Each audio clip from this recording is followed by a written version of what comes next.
Bapak, Ibu, saudara-saudari yang terkasih, menurut penelitian dan juga kalau kita melihat di internet, katanya setiap hari perempuan itu harus mengeluarkan kata-kata minimal 20.000 kata. Ya, 20.000 kata gitu ya. Sedangkan laki-laki itu sekitar 7.000 kata. Jadi memang laki-laki lebih banyak diam ya daripada perempuan, seperti itu.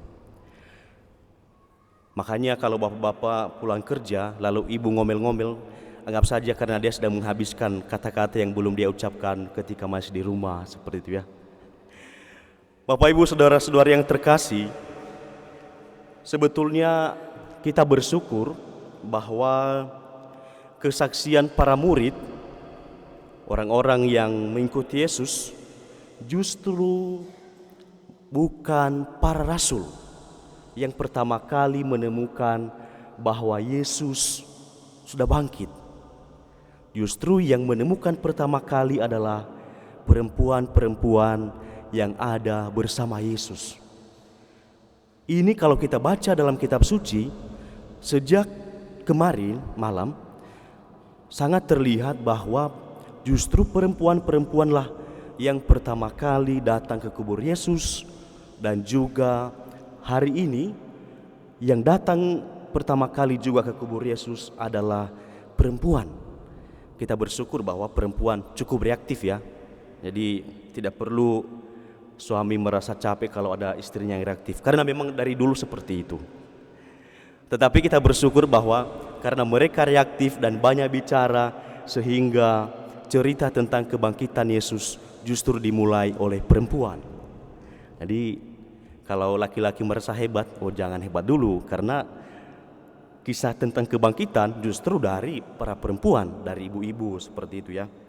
Pun kadang-kadang repot juga gitu ya, karena terlalu banyak bicara, seperti itu. Nah, saudara-saudara yang terkasih, justru dari situ kita lihat bahwa kebangkitan Kristus justru baru percaya, para murid baru percaya karena mereka datang ke sana. Kalau ditanya gitu ya, kenapa ibu-ibu yang lebih cepat melihat kubur Yesus? Rupanya kalau kita lihat, baik dalam kitab suci maupun secara psikologi mengatakan bahwa ibu-ibulah yang dekat dengan anak. Ibu-ibulah yang sebetulnya mendidik anak dengan baik. Jadi kalau kita lihat, anak-anak itu kan 9 bulan ya di dalam perut ibu, dan itu yang membuat mereka sangat dekat dengan anak. Dan itu juga yang membuat sangat para perempuan yang bersama Yesus itu dekat dengan Yesus ya. Apalagi karena ada Maria ibu Yesus yang juga dekat dengan mereka. Nah, saudara-saudara yang terkasih, kalau kita lihat wafat dan kebangkitan Kristus adalah simbol cinta yang begitu besar. Tetapi dari simbol cinta itu kita melihat bahwa cinta yang diperlihatkan mungkin tidak seperti cinta yang ada di film-film drama Korea. Jadi kalau film drama Korea itu kan pertama dia suka gitu ya, ada yang menyulitkan, ada banyak hambatan. Setelah 15 episode lalu akhirnya mereka bisa bersatu gitu ya. Tapi dalam kitab suci justru dijelaskan bahwa cinta yang besar mungkin berakhir dengan kebahagiaan dan bersama, tetapi juga bisa jadi berakhir dengan sebuah pengorbanan. Dan Kristus pada Jumat Agung sudah menunjukkan bahwa cinta yang diperlihatkan adalah cinta yang penuh pengorbanan. Jadi cinta yang sejati Kristus adalah cinta yang mengorbankan diri dan cinta yang selalu setia pada pelayanannya. Makanya kepada teman-teman OMK gitu ya, atau kepada pasangan gitu ya, apalagi cowok gitu ya, simbol cinta kita sebagai orang Katolik bukanlah cincin, bukanlah coklat yang dibeli di Alfamart atau di Indomaret gitu ya, bukan bunga, apalagi kalau bunga dicuri dari tetangga gitu ya. Syukur-syukur kalau bunga deposito gitu kan, simbol cinta. Tetapi simbol cinta kita sebagai orang Katolik adalah salib. Makanya kalau kamu menembak pasanganmu, jangan kasih dia bunga, aku memberi engkau salib. supaya engkau tahu bahwa aku sangat mencintaimu dan aku berkorban untukmu. Jadi simbol cinta kita sebagai orang Kristen, sebagai orang Katolik adalah salib.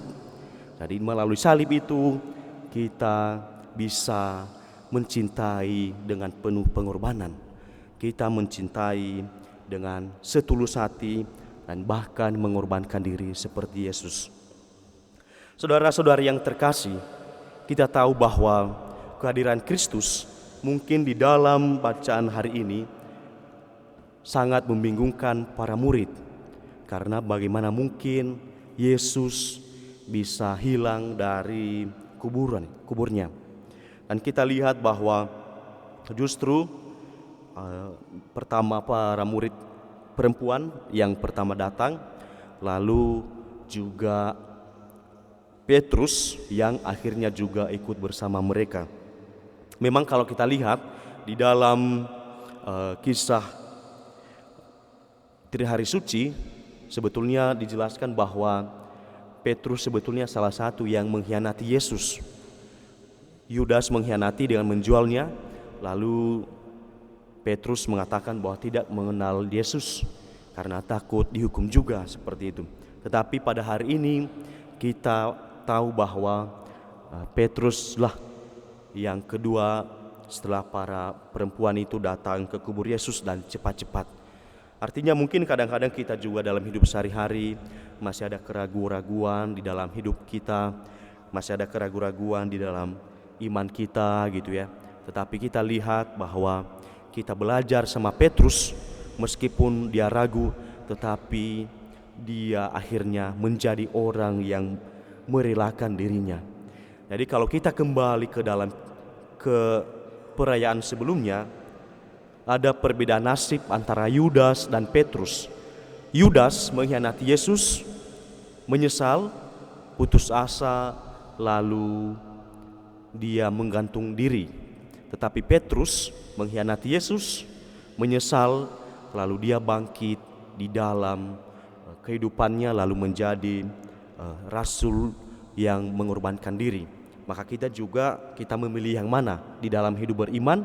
Apakah kita juga memilih seperti Yudas, ataukah kita juga memilih seperti Petrus yang akhirnya mengorbankan diri demi pelayanan?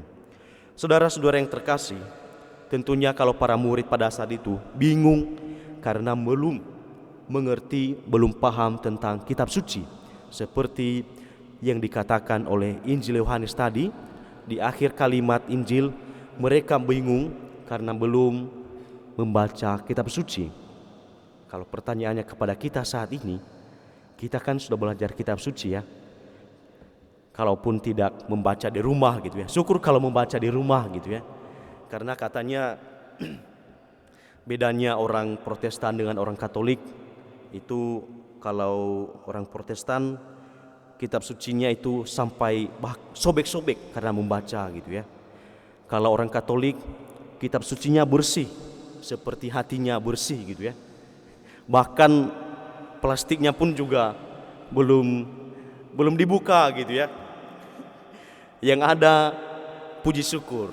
Nah, itu bedanya gitu ya. Kalau lihat katanya, saya tidak tahu apakah benar ya. Kan katanya kalau di rumah itu ada kitab suci, ini Protestan. Kalau puji syukur, wah ini Katolik yang taat, seperti itu ya. Paling tidak kalau memang belum membaca kitab suci, tetapi pada hari ini kita sudah mendengar bahwa para murid pada saat itu bingung karena belum memahami kitab suci. Sedangkan kita sekarang sudah membaca kitab suci dan sudah memahaminya. Apakah juga kita masih ragu dengan iman akan kebangkitan Kristus? Apakah kita ragu dengan iman kekatolikan kita, sehingga masih ada hal yang membuat kita kurang yakin lalu berpindah agama atau berpindah keyakinan? Apakah itu juga menandakan bahwa kita masih belum paham dengan iman kita, ataupun juga kita belum membaca kitab suci? Kadang-kadang saya melihat di zaman sekarang itu banyak orang yang membahas tentang iman, banyak hal, dan saya lihat apakah mereka ini benar-benar enggak membaca kitab suci gitu ya. apakah mereka ini benar-benar memahami imannya dengan baik. Sehingga ketika banyak perdebatan dan pertanyaan, saya tidak melakukan juga memberi klarifikasi gitu ya. Daripada saya capek-capek, mendingan saya berkhotbah lalu memberi katekese dengan baik. Karena dengan begitu saya bisa menjelaskan banyak hal kepada umat. Dan itulah saudara-saudara yang terkasih, apakah kita seperti para murid yang masih bingung? Mereka bingung karena belum memahami kitab suci. Tetapi sekarang kita sudah membaca kitab suci, apakah kita bingung? Kalau masih bingung, syukur. Kalau masih bingung ya, karena artinya kita masih mau belajar tentang kitab suci. Kalau merasa sudah pintar, itu lebih bahaya sebetulnya. Jadi tidak apa-apa kalau bingung, supaya banyak membaca kitab suci gitu ya. Jadi kalau masih bingung, bacalah kitab suci. Saudara-saudara yang terkasih, mari kita juga seperti para perempuan, bukan soal jenis kelamin, tetapi juga para perempuan yang berani mewartakan iman kita kepada dunia. Mari kita juga mewartakan iman kita kepada masyarakat dan kepada umat. Karena kesaksian yang paling penting adalah kesaksian hidup kita sehari-hari. Mungkin mereka tidak tahu bahwa kita Katolik, orang Katolik, tetapi dengan perbuatan-perbuatan baik kita justru menunjukkan bahwa kita sangat memahami kitab suci dan sangat mengimani Kristus. Maka juga saudara-saudara yang terkasih, kalau kita membaca dan memahami Paskah, kehadiran Kristus adalah kehadiran yang membawa kedamaian. Jadi orang-orang yang merayakan Paskah adalah orang-orang yang dipenuhi dengan kedamaian Allah. Karena dengan kematian dan kebangkitan Kristus, itu berarti relasi Allah dan manusia didamaikan kembali. Nah, kata Bunda Teresa, orang-orang yang, bagaimana kita melihat orang yang penuh dengan damai? Kata Bunda Teresa, orang yang penuh dengan damai diawali dengan sebuah senyuman. Jadi orang yang senyum itu artinya penuh dengan damai. Coba lihat di sekelilingnya, apakah senyum? Apakah pada senyum ya? Karena kalau senyum itu berarti sudah mengalami kedamaian gitu ya. Saya melihat ya sudah pada senyum lah. Walaupun masih ada yang belum senyum. Mungkin ada damai dalam hatinya tapi dia tidak bisa senyum karena bisa jadi mungkin sedang sakit gigi. Jadi mari kita damaikan hidup kita dengan Kristus, dan juga kedamaian dimulai dengan sebuah senyuman. Tidak mungkin ya kita mengatakan mau berteman dengan orang itu kalau mukanya seperti apa ya? Pokoknya tidak dipenuhi dengan senyuman lah gitu ya. Kita akan bersenang berteman dengan orang yang baru kita temui kalau ada senyuman.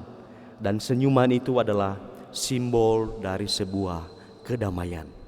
Maka mari kita juga mewartakan Kristus penuh dengan kedamaian. Ya mungkin diawali dengan senyuman, tapi juga jangan sering-sering senyum tanpa alasan. Nanti bisa jadi dibawa ke rumah sakit jiwa seperti itu ya.